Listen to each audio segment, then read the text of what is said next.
This is episode 5 of the Nikon Professional F series. Episode 1 started with Nikon F, the legend that destroyed many other champions such as press cameras and severely wounded the German camera industry with big, bold moves.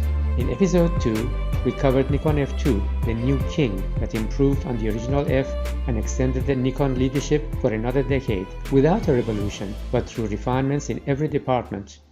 In episode 3, we saw Nikon F3, the hero, a radical move, a new superstar Italian designer to style and simplify the camera design, while the internal Nikon engineering started to introduce further automation. In episode 4, we found that Nikon F4, the Terminator, followed with more innovation in one camera generation than any other model before it. It wanted to move with the times, but also not to risk a backlash from its core users, the professional photographers.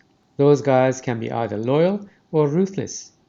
In this episode 5, we look at Nikon F5, widely regarded as the last professional Nikon SLR film camera produced by Nikon. It was the last emperor at the peak of power, holding onto a vast empire.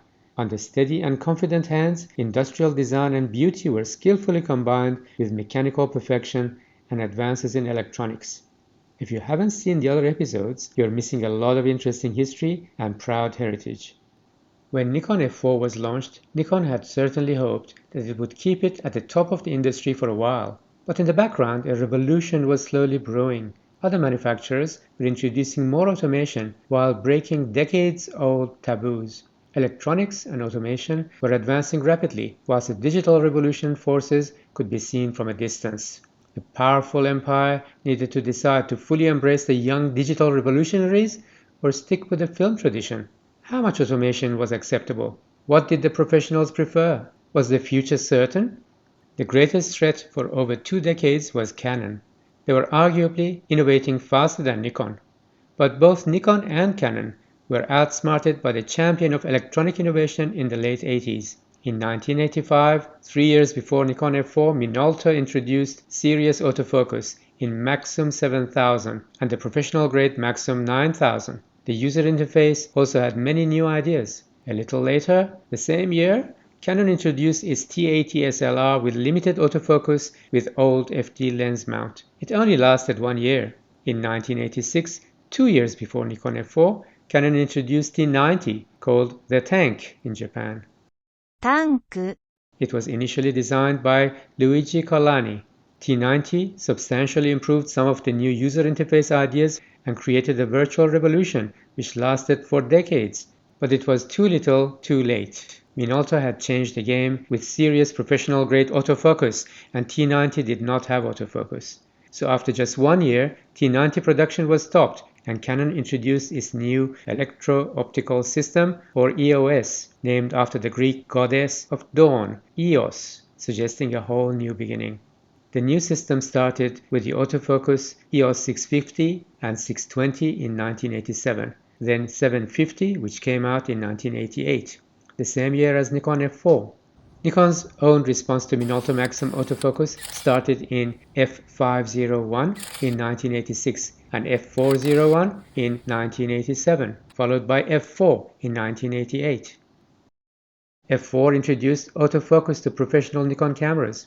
Nikon chose to have the autofocus motor inside the camera body while linking to the focus ring of the lens. Nikon's choice would seem like a wise strategy at the time. Canon EOS 1 was the first professional version from 1989 to 1994 which seriously challenged Nikon F4. In 1994, it was updated to EOS 1N, which continued to the year 2000. Nikon F5 was the response to that environment. The F5 design peaked like a star athlete after years of training and just before the Olympic Games. It broke all records with quality, features, and competent execution while disarming the opposition by embracing, absorbing, and extending every good idea regardless of its origin. There was another one after F5, a single-digit Nikon F6, and it's certainly a worthy camera in its own right, but it is not a system camera designed specifically for the professional photographers like all the others that came before it. It is slower, weaker, and lighter. It is more suitable for serious enthusiasts. Nikon F5 was and still is the peak and the unrivaled apex of SLR film camera design. With F5, Nikon looked even further into the future. It was not entirely a joke when they used the motto, "imported from the future."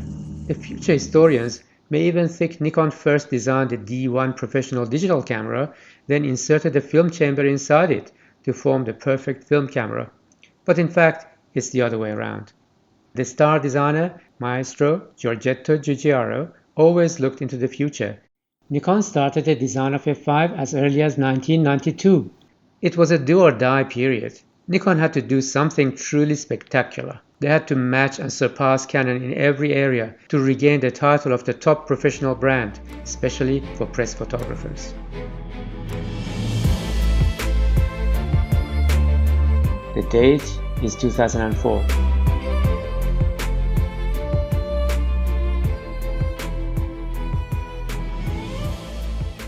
おはようございます。ようこそ。 The location is Nikon's secure meeting room. The head of engineering is ready. The marketing team is nervous. The star designer, Maestro Giorgetto Giugiaro, is on the speakerphone from Italy. Someone is struggling to take the minutes. The management is confident, but also a little worried. May I have everyone's attention, please? This is a management presentation. We need to make important and urgent decisions for our new flagship Nikon F5. Nikon management has agreed that we must be brave. We must meet the opposition head-on in every department, but we must be prepared to criticize ourselves. Over the engineering team to present now. Thank you. From the engineering point of view, a few things are already clear. More automation, simplified user handling, more user preferences, the fastest camera possible, the strongest camera body, and the basis for the camera of the future. The decision is almost forced on us. We must plan a lot of advanced features in every area from autofocus to light metering modes and film handling. But every time we want a new feature, we cannot just add another dial, another button, and another safety lock. Frankly, we are running out of fingers. Canon and Minolta have now shown that dropping most of the knobs and buttons can work, and it didn't hurt them. Giorgetto-san, what do you think? Are you still with us?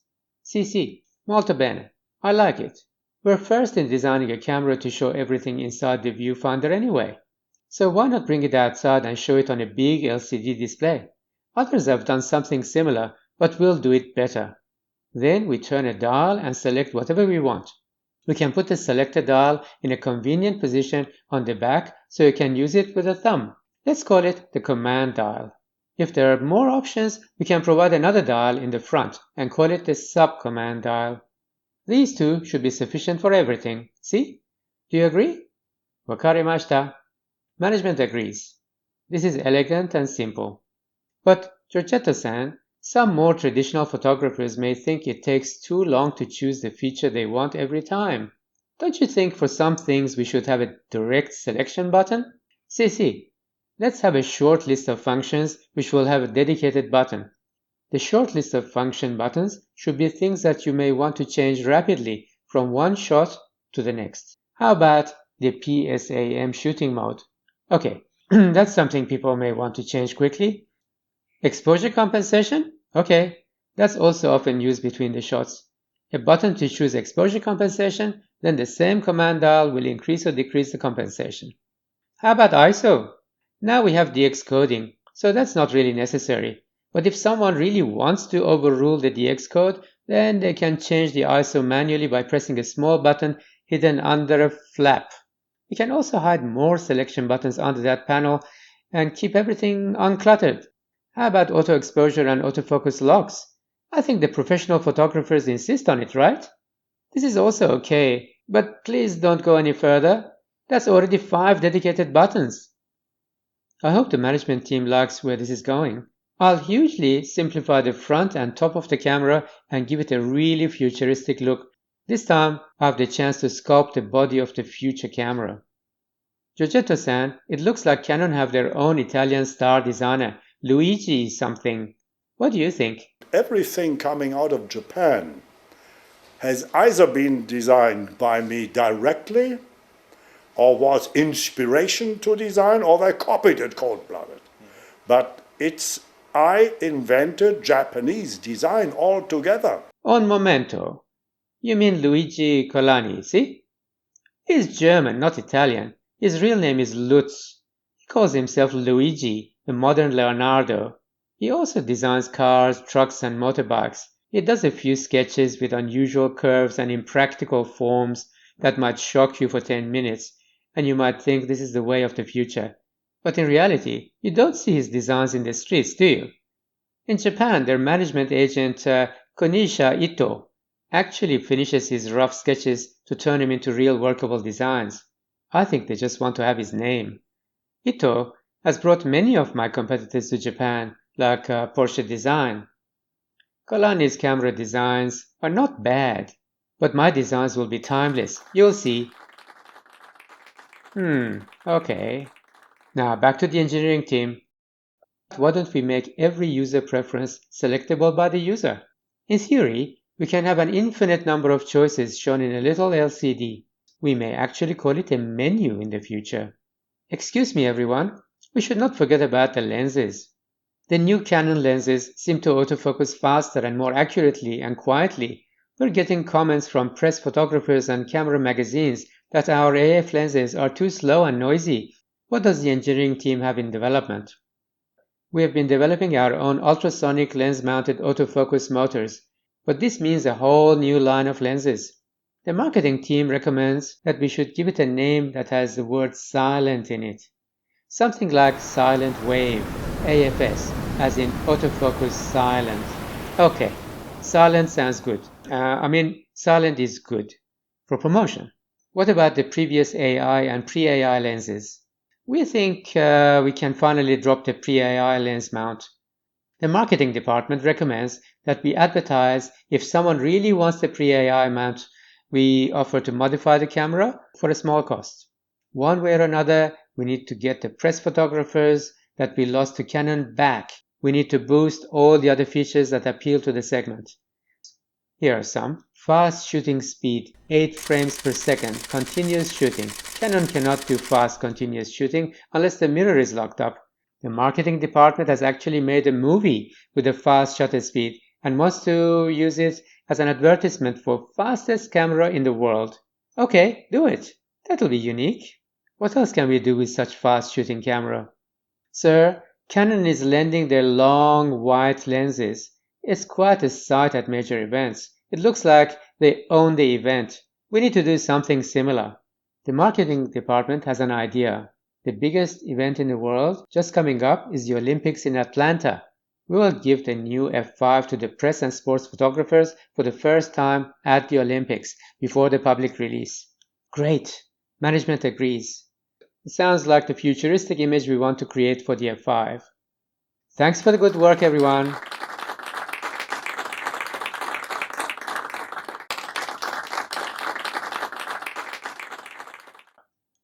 Everything went according to the plan, but strangely, the marketing department mixed up the message. The camera imported from the future produced a commercial from the silent movie era. You're watching a modern-day miracle.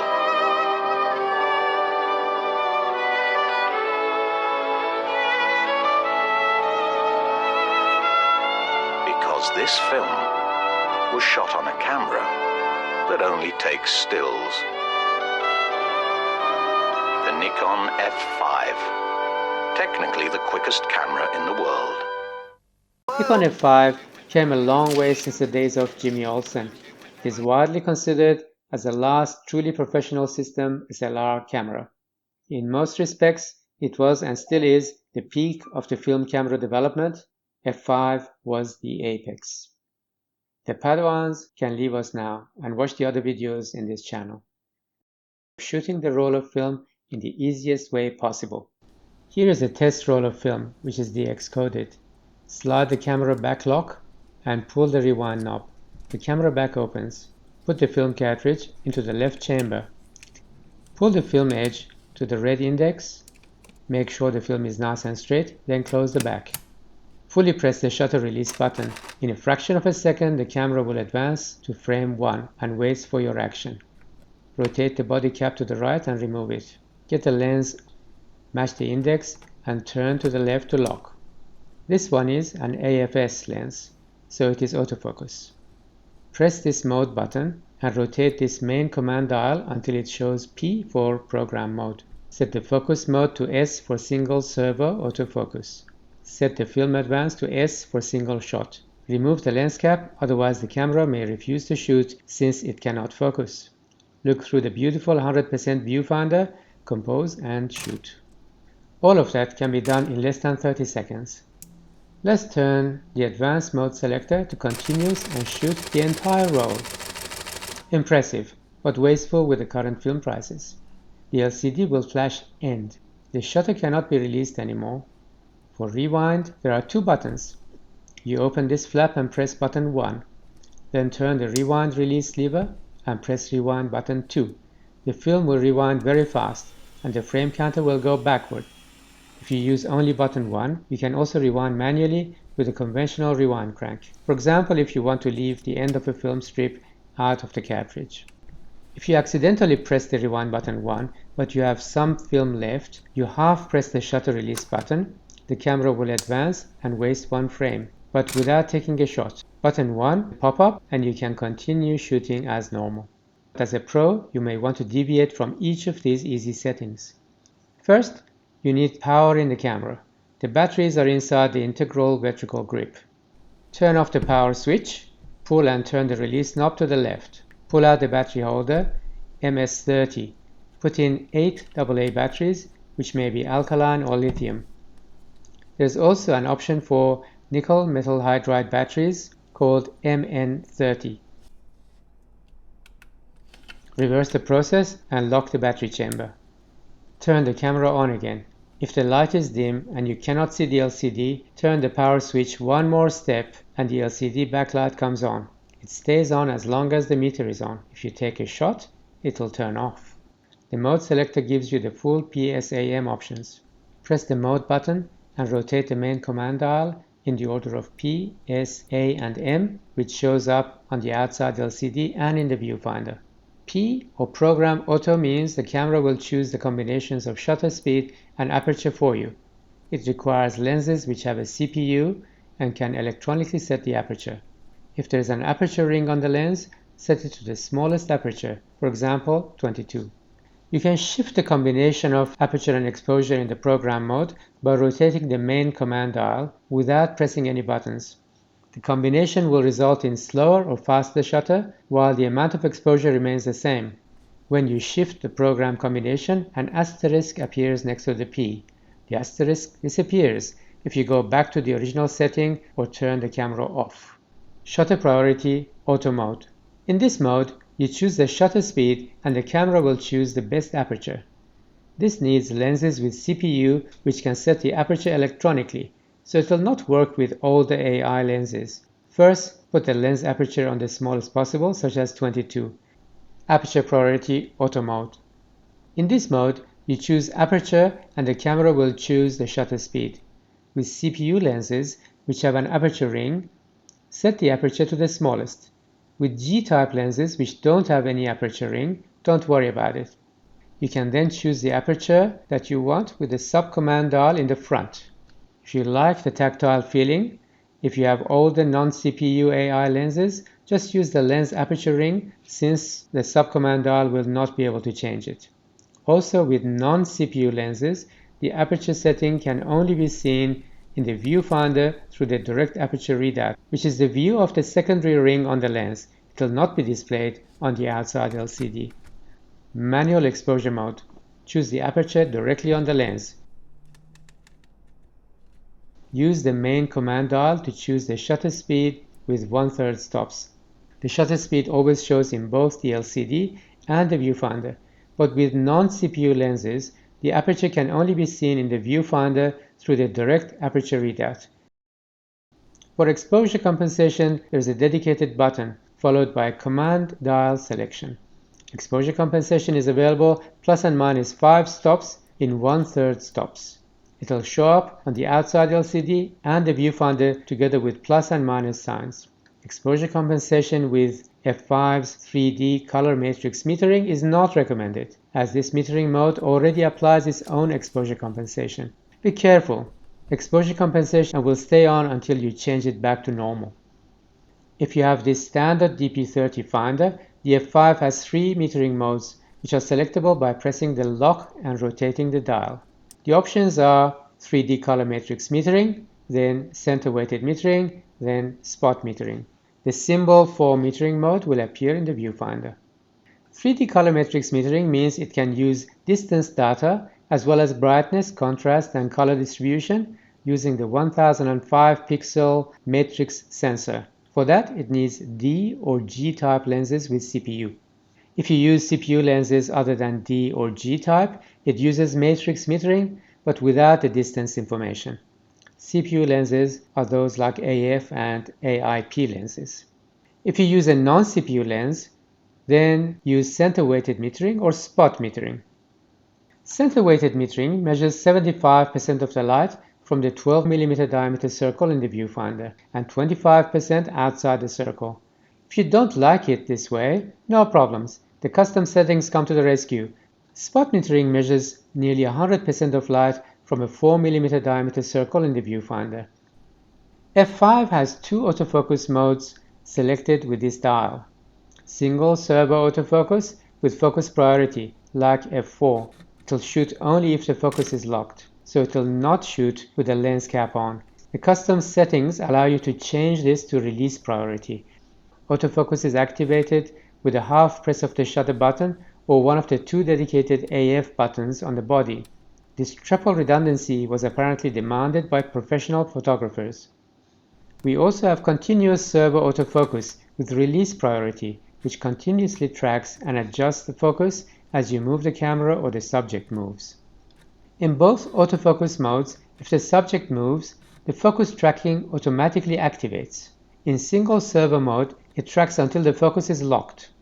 In continuous servo, it keeps tracking until you shoot or press AEL, AFL lock button to hold the focus. There is also a manual focus choice, which allows smooth manual focus without fighting the focus motor and gears. Autofocus lenses have a switch between M for manual and MA for automatic with manual override. For manual focus lenses, you need to change the focus setting on the camera to M. With autofocus lenses set to M or MA, you don't have to do anything. The lens will determine the focus mode and the camera follows. With non-autofocus lenses or autofocus lenses set to M for manual, the camera provides the same electronic rangefinder focus assist that we had in F4, using the 3 LED system in the viewfinder. Rotate the focus ring based on the left and right red arrows that you see until the green LED circle comes on, indicating the best focus.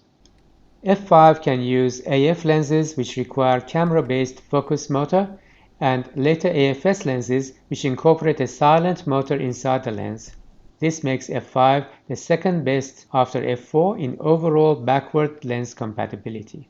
This button will lock both the auto exposure and autofocus in all light metering and focus modes. If you really want to be able to lock just the exposure or aperture, you use the custom settings to change the function of this button. You can also use the custom settings to use the shutter half press to lock in the exposure if you prefer. F5 has 2 focus area modes, single and dynamic.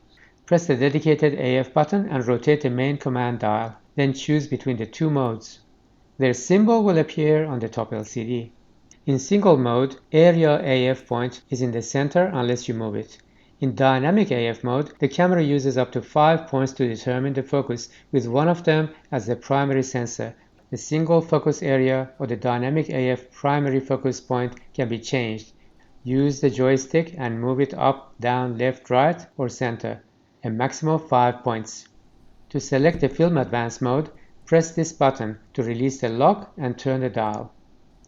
The options are S for single frame, CL for continuous low speed, which means 3 frames per second, CH for continuous high speed, which means 7.4 frames per second with normal AA batteries.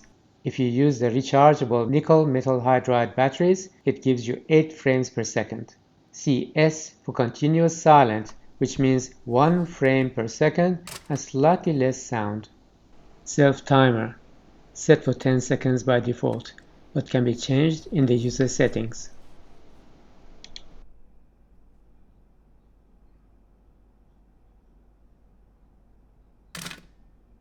If you need mirror lockup for vibration reduction or super telephoto lenses, turn this button. With mirror lockup, you cannot operate any auto exposure or autofocus modes. This button is for depth of field preview. While you press this button, don't expect the autofocus or exposure meter to work correctly. With this DP30 finder, we have an ISO-compatible shoe compatible with a wide variety of Nikon and third-party flash units called Speedlights by Nikon. If that's not enough, we have the regular PC or Prontor Compor flash sync terminal here. The finder can be removed by pressing this little button and sliding it outward.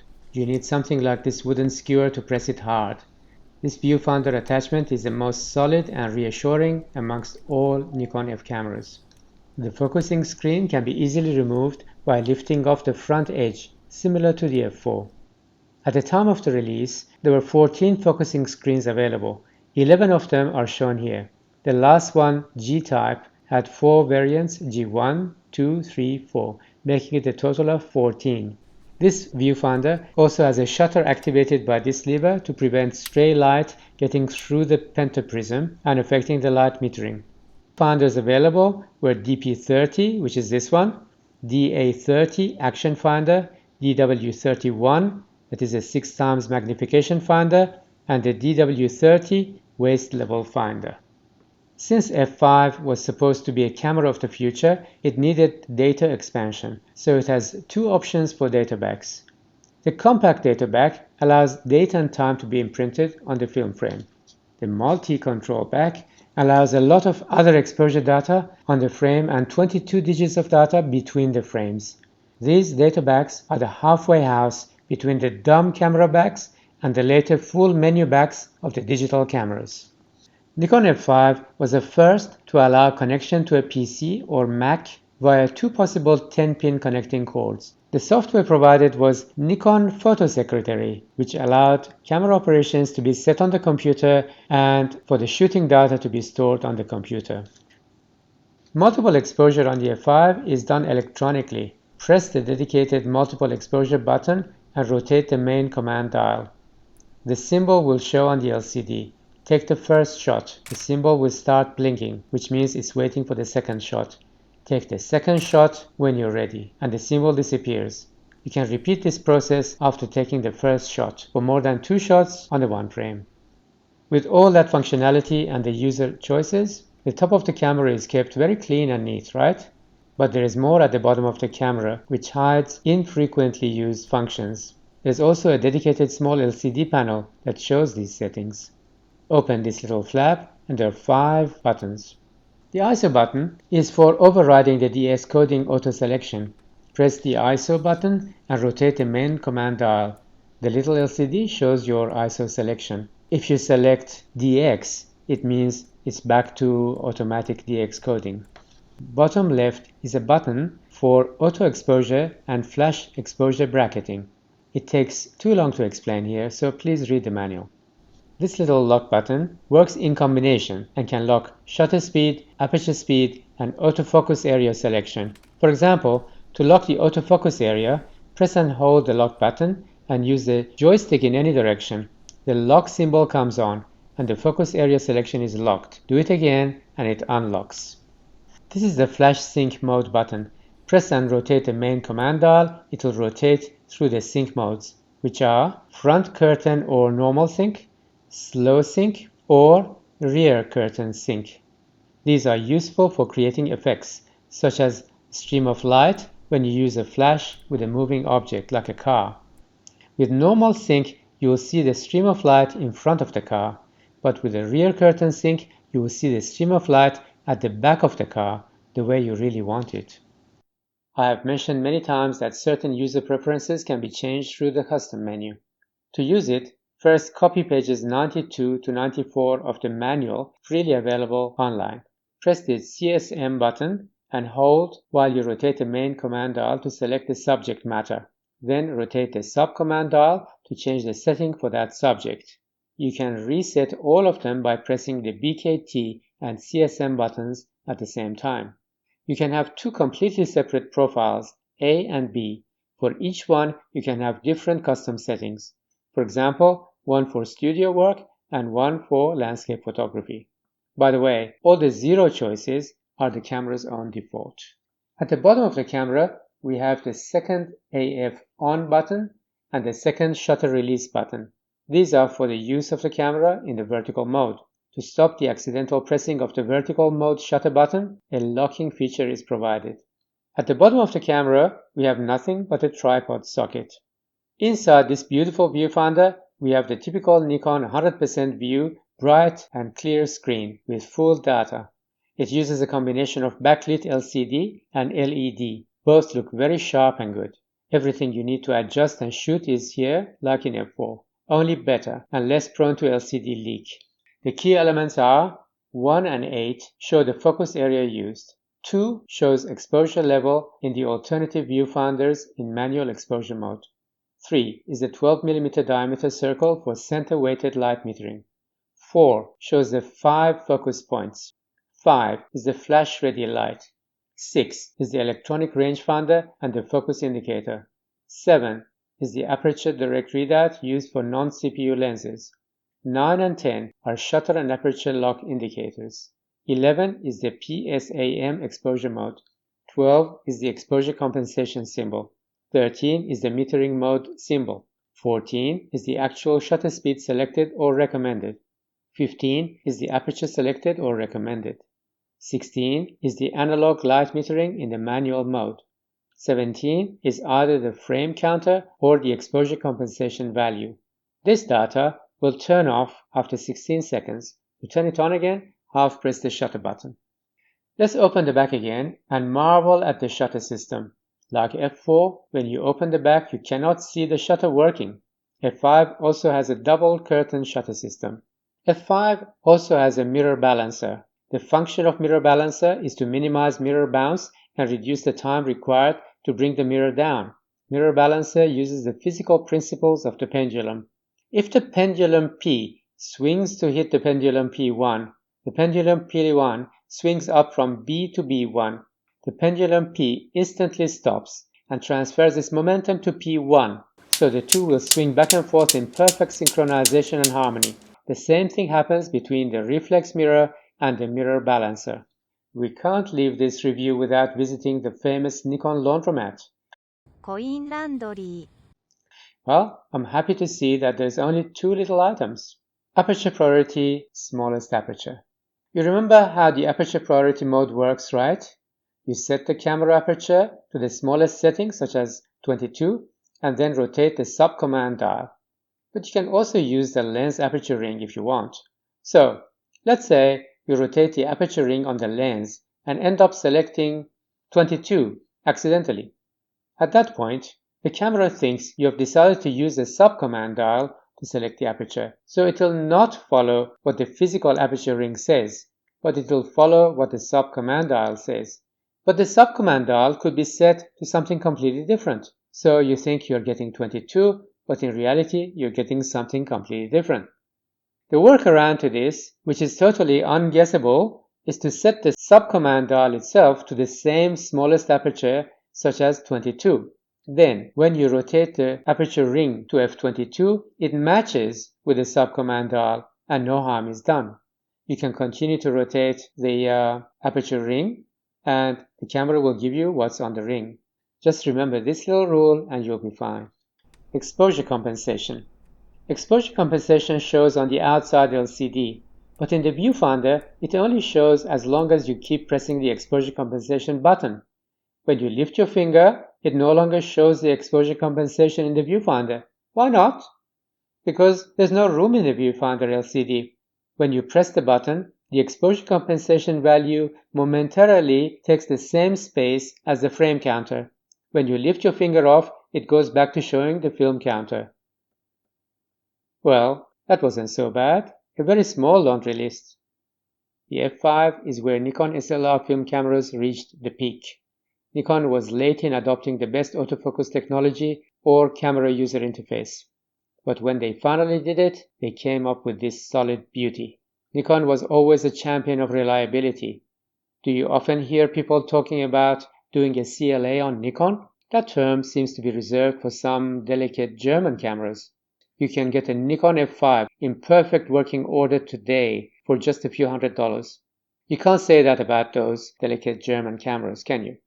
F5 was the peak in usability, features, construction, customization, and beautiful future-proof design.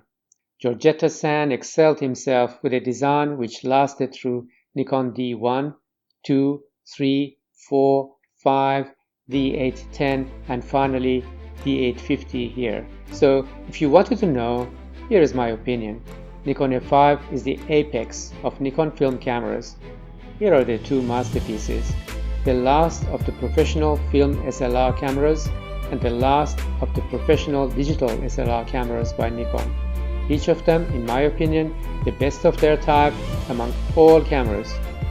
I would like to know what you think. Don't hesitate to go back and binge watch all the previous Nikon F episodes on this channel. If you have any special requests, let me know.